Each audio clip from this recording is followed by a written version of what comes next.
one of the newer things we've decided to also start this year is to start creating a slot in our programming to showcase and support projects that we think can really use the platform, the publicity, the promotion to acquire either funding, to acquire selection at festivals, to acquire crowdfunding if needed.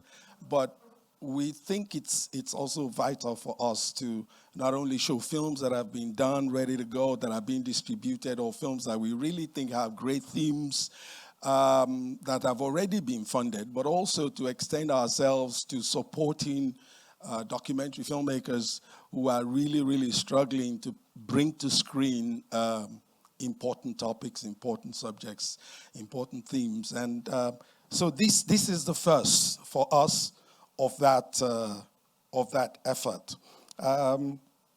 So a few months ago, I got a call, as I normally do, from a filmmaker or a couple of filmmakers who were making a film. They were already making the film about, I don't know how many of you know Dr. Nimo Bassi.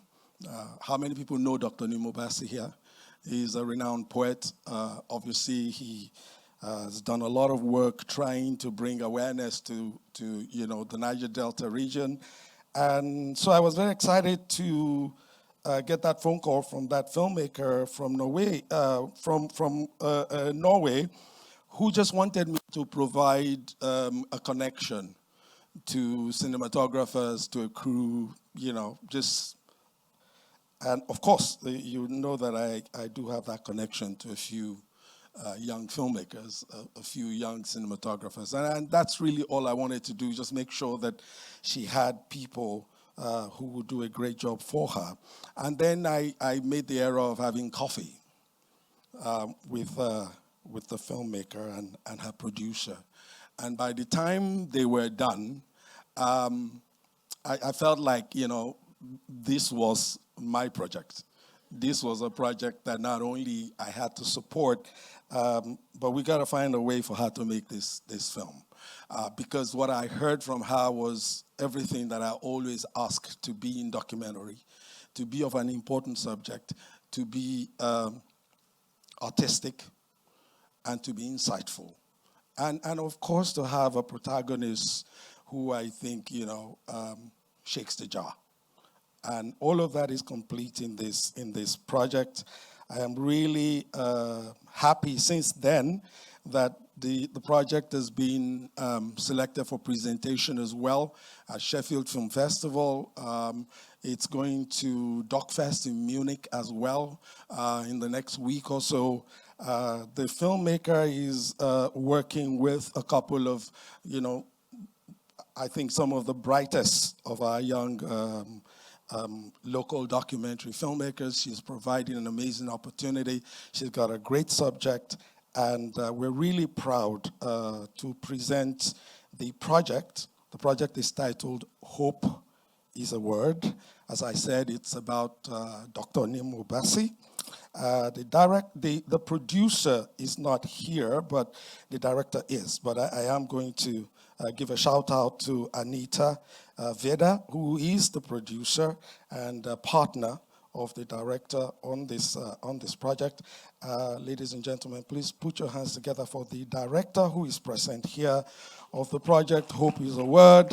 She is director and writer, Maria Jernick. Thank you, Maria, for coming and for bringing this film here. Wow, after that, I don't know what to say.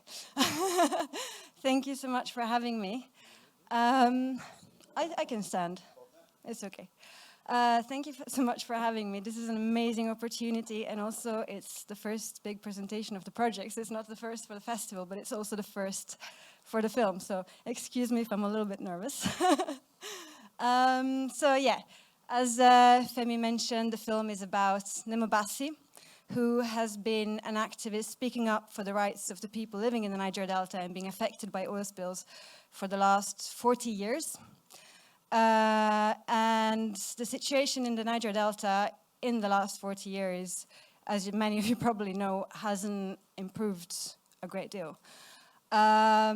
So this is a film about art and activism. It's a film about poetry and activism. And I think when you're talking about filmmaking, having an idea of what you want to do with your film is the first step. And I think I'm always wanting to make films about not just a situation, but ideally about a world that I want to see. So making a step forward and kind of looking ahead and seeing what the film can do and what in the film can happen that changes things. So the film came to me. Nemo Bassi is a laureate of the Rafter Prize for Human Rights, which is given out in Bergen, my city in Norway. And I met him on a rainy evening in November 2016. I was interviewing the laureates, and then we had dinner together. And he said he was also a poet. And so I asked him, could you please read one of your poems? And it was a big table, it was a lot of people. And in the span of like 2 minutes, he had the whole room standing and chanting with him. We thought it was oil, but it was blood. And I was just like stricken, because despite all the news that come out of the Delta, they don't reach that far. And I think a lot of people in Norway have just no idea what's going on. So that's how I learned about it. And I think one of the reasons, people ask, why are you doing this film? I didn't read it on the news. It came to me, and it came through poetry. And poetry is something I hold really dearly. I've been writing, I've been reading. It's gotten me through a lot of tough times. And I think poetry is one of those things that makes you see yourself really, truly in other people, and it's how we connect. The question, and it's an ongoing question, as Femi said, this is a work in progress, and it's the most exciting thing about it. The question in the film is, what can poetry do? Can it actually change things? Can it shake things? Can it make something happen? And that's what we're exploring. And we started talking about it with Nemo. That was on one of our first conversations. It's not just about poetry as activism, as in shouting out a message, but what does it do for an activist that has been at it for 40 years, seeing very little change, going through really tough times, being in prison, being on the run, being away from his family, sacrificing a lot of things. Poetry becomes a way to process things. It becomes a therapy. And what's the next step is for that therapy, for that therapeutic thing in poetry, is to connect with others. It's to communicate it. So Nemo is turning 67 this year, and he's starting to think about what's going to happen next. So in 2022, he started organizing poetry workshops with younger people, with younger activists, passing on the message, passing on not just poetry as a political tool, but also not just him, not just the activists who have been at it for a really long time, but when people see things not changing for decades, you start putting up walls. You start kind of not being able to talk anymore. You start dividing, you start losing, the things that bring you together. So poetry is about vulnerability. It's about breaking those walls and starting to talk again and finding voices and finding an ownership in this thing, an ownership in this struggle, and making it like a collective struggle that matters to every single individual that's involved. Where am I? Yes. So, with the film, and with the workshops, and with the whole thing, we want to create a space for people to speak up. This is a lot of people that have been shouting and shouting for a really long time and not being heard. It's about hearing each other, it's about listening, and it's about speaking. So, yeah. I think it was one of the first workshops. It was in Port Harcourt, and it started in Benin. Nemo was preparing one of his first poetry workshops, and he took out this book from the 90s called Poems on the Run. He'd written it when he was on the run under the Abacha regime, and he had written poems for his family. It wasn't about oil, it was about his sons, and it was about his wife. And he'd written it when he couldn't be in touch with them, when he knew it was putting him in danger. And I was like, okay, you're going to read this on the poetry workshop. And he was like, no way. And then a week or so after, we organized another poetry workshop, and he pulls out this book, and he started reading one of the poems that he's written for his son. And it was magical, because all the people who were around there discussing, environmental issues and everything, it's just like everything melted down and it came together. And you could really see that people were feeling him as a person and not just as an activist. And I think that's fundamental, because this is about also tearing down this idea that we need these big heroes and that someone else needs to fight the fight for us. When you see them as a person, this is everybody's fight, and you want to participate and you want to do your part. And so, yes, I think maybe we can roll the trailer and then talk about more after. I just wanted to say a little thing. The collaboration with Femi. Of course, it's about the crew at the moment, it's about the production. But it's also about what we want to do with the film after. Where is this film going to be screened? And we want it to be screened from the communities where we are filming at the moment, to cinemas in Lagos across the country, to Europe, to the countries that are hosts to, the big companies that are polluting the Delta. We want this to be a really big movement to incite people and to ask people to take part. So, yes, that's where we'll have a big, big job to do. Thank you very much, Maria. So Maria is going to invite our co-conspirators. Alan, you want to come up? Alan is one of the 2 DOPs on the film. Let me say this because I may not be able to say it again. Alan is one of Femi Odugbemi's monkeys. Do you want to know who Femi Odugbemi's monkeys are? All the monkeys in the house, stand up. All the monkeys. If you are one of them, they were all here yesterday. Monkey. And how the DOP for The Man Died, the film that will come out in July. So, sorry, let me just throw that in. You know why we call them monkeys? MultiChoice founded what they call the MultiChoice Talent Factory, MTF. And the designer of that project and the first academic director is Femi Odugbemi, who is our co-founder and executive director. So he brought in so many resource persons to teach them from New York, from Abu Dhabi, and co. Then he brought Tunde Kelani, who, of course, is a grand filmmaker himself. And so, one of these days when he was teaching them, he would say something and then they would respond. He would say something that, even Paul was one of the resource persons there, Paul Lugo from Canada, from Nigeria, based in Canada. And then Tunde Kelani said, who are these kids? They behave like monkeys. We said, what do you mean by monkey? He said, when you throw banana at monkey. So one of the monkeys. So Alan has been on the project since last year. And we just spent some time shooting, came back this week. So yeah, you're also from the Delta, from the region. So know the issue very well. Do you just want to talk about your experience on the film? Yes, hello, good afternoon. So when Maria sent me a mail on, asking if I would love to join the project, for me, it is a personal project for me because I'm from Rivers State and I see this oil spill. I've heard about it before and all that. But I think what I would say is different is I did not know in depth what this is until we started filming. And especially when we get to engage with the locals, the community guys, and they share their experience on how, this thing has sort of taken livelihood from them and how they are struggling to survive or struggling to, I would say, relate back to what used to be normal, what they would easily call their culture before, and what this oil spill has done to their communities and all that. And for me, that gives me some kind of awakes my spirit to what people are actually going through under my nose right here in Nigeria that I have no idea, even though I'm from Rivers State.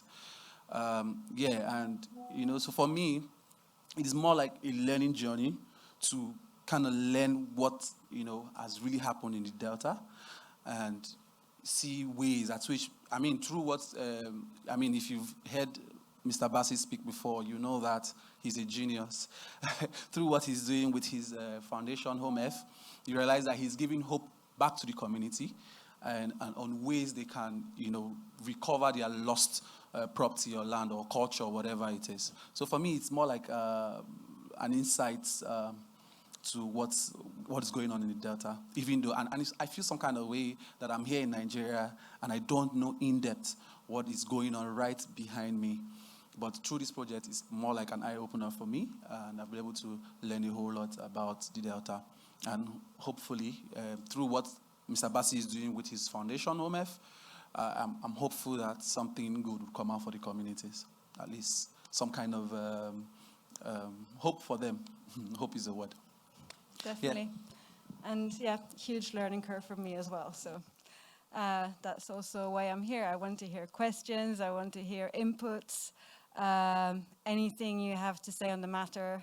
Yeah, we don't only spend the days filming, but when the evening comes, sitting wherever we are with a beer, there's really long conversations about what we're doing. With the crew involved, with the people in the film, it's a very open process. We go out and discuss, what are we actually doing going out with the camera? What are we trying to do? So everyone is, really into it and trying to keep building this project that is not just a film, but it's a work in progress in terms of spreading the poetry, spreading the movement as well. Questions? I just want to encourage the director for the work which she's doing. And it's because there is some kind of theme running from the biographical work on Choinka, coming again to the work which you are doing on Nemo Bassi. Nemo Bassi was for many years a friend. We were together in Benin. He's an architect, a poet, a social activist, and an environmental activist. A gentler one compared to Kensarawiwa, because they are in the same range. And that is why I'm happy that you are paying homage to the work which he has been doing for many years. Yeah, like you rightly said, over 40 years. Nemo Bassi, Festus Iyayi, Tunde Fatunde, who were some rebels in Benin in those days. These people were at the top. I was their errand boy then. And so it's good that important work which Nemo Bassi has been doing for so many years, for which many Nigerians are not even aware. I'm happy that the humanism in the director has brought her all the way from Norway to tell our people about the despoilation that is going on in the Niger Delta, that people don't care. Especially when it doesn't affect you, you don't care. A whole village in my area has been wiped out over issue of oil. You may not have heard of the Okwama massacre, which has happened there. So a lot of things are happening in the Niger Delta, all in the name of sustaining the nation, Nigeria. And those who live in those environments, the rest of Nigeria really don't care about it. So, Maria, you are doing a great job. First, in trying to immortalize the work of Nemo Bassi. Our youth should feel challenged, Collaboration is very, very good because many of our youths are just living like the gentleman has confessed. He grew up in Port Harcourt. And Ogoni land, for which Kensarawiwa was killed, is just a stone throw from Port Harcourt. But I have to tell you the level of ignorance that our youths are experiencing in Niger Delta. I want to commend you. Please keep at it. I'm talking to Maria. That's her name, isn't it? Yes. Yeah, you're doing a great job. Thank you. Thank you very much. Well, first of all, as you might well know, if you go into Ogoniland or all over the Delta and start talking about poetry, you can't get away from talking about Ken Saro-Wiwa. So he keeps coming up, you know, silence will be treason. And there's a lot of, Nimmo keeps referencing him in every workshop. Everyone keeps talking about him, about kind of carrying on this message. And then about the facts of, you know, people that can look away because they're not involved. We are all involved. I'm involved, you know. The majority of the oil exports out of the Delta go to Europe. Mm-hmm. So we're all involved, and that's why we need to make this. I wanted you to, thank you, Maria. I wanted you to also speak about what does the project now need. It's very vital, because that's really why this platform is here. What's the state of the project? How much have you shot? The last mile, which is the post-production, what would you be requiring? And what kind of distribution are you thinking about, and exactly what's at hand? What do you need? And what can people do to partner this project? Sure. So our film is in development, as many films are right before they enter editing. For funding purposes, at least in Europe, you know, you keep filming, you keep filming, you keep filming on the funds you have, and then at some point you have enough to say, okay, this is going to become a film, and you actually get the funds to edit and to go into production. I think we've shot about maybe 60% of the material at the moment, and what we need at this stage is to sit down with the edit. We need to complete the funding to be able to complete the film. But we're also looking for co-production both here and, I mean, here we have the collaboration with you, but, you know, we're looking for ulterior funding. We're looking for co-production in Europe to be able, or US to be able to raise more funds to complete the film. And we're looking for distribution, of course, because we want this film to be seen. And we want it to be seen here, and we ideally want it to be seen everywhere because, you know, it involves everyone. It is everyone's problem, what's going on. So, yes. I think that's the answer. Money and distribution. So, excuse me, please, I have something to say. Yes? Okay. My name is Hope Opara. I'm the organizer of Eko International Film Festival here in Lagos. We are 14 years old this year. This is my first time of hearing about this project. And I think with my when you're ready, we have to give you some publicity through our own platform too, and do what I call a special screening for it. Secondly, any information you need to be disseminated about the project, send it to us. I have a magazine that I can use to also highlight some of these things. Well done. Thank you very much. Another thing we're looking for at the moment that I forgot is, I don't know if you know, at the very beginning, at the very end, we have archive material, because this has been an ongoing fight for a really long time. So we're going to dig for more material. That's material shot by the activists who are with us in the film. But we're looking for more. We're looking to build the archive into the poetry and to really build a picture of what's going on with this fight and how long it's been going on and ideally where it's going. So yeah, that's going to be a big piece of work also. Yes. Yeah. Any other questions? There's a very timid hand there.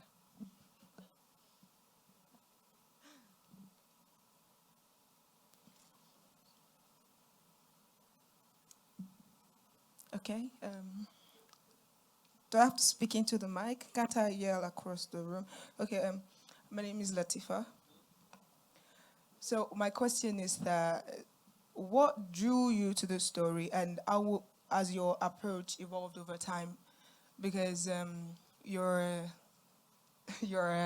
obviously not like you've been staying in Nigeria for a very long time. So you were here shooting in Port Harcourt. And how has your approach changed from what you used to know, being a filmmaker abroad and all the things, to coming here? Thank you. Oh, okay. What drew me to the project was the fact that this was a project that could be told through poetry. as I said before, it really is an important thing for me because I have seen how people break down their barriers and start talking in a completely different way with poetry. How it has evolved is that I thought that this would just come naturally out of anything, and just people would start talking in poems because the way Nemo was presenting, you know, the issue the first time around. And this is actually, it's a process that takes a really long time to get to. It's a lot of talking through poetry, it's a lot of work. It's very funny because Nemo asked me, I told him I was writing a treatment for the project. It's like, you're writing a treatment for the project. Like, you're writing the story like it's a fiction film. And, you know, as the filmmakers of Madhu said yesterday, you're writing a film before you make the film, while you're making the film, and then in the edit. I don't know how many times I've written this film, and it's not 3, it's like all the time, because you're constantly encountering reality. You have an idea in your head, you have like this very idealistic view that poetry is gonna change the world and make things happen. And then you go and shoot, and you're met with reality, and it's a lot harder than you actually think, and change is slow, and a lot of the processes are going on inside people, and how do you even show that? You know, apart from when you're sharing and you're communicating. So I think finding ways to really get close to people and show that change is happening, even though it might not mean, you know, that the cleanup starts, but it's a change inside a person. I think that's an ongoing work.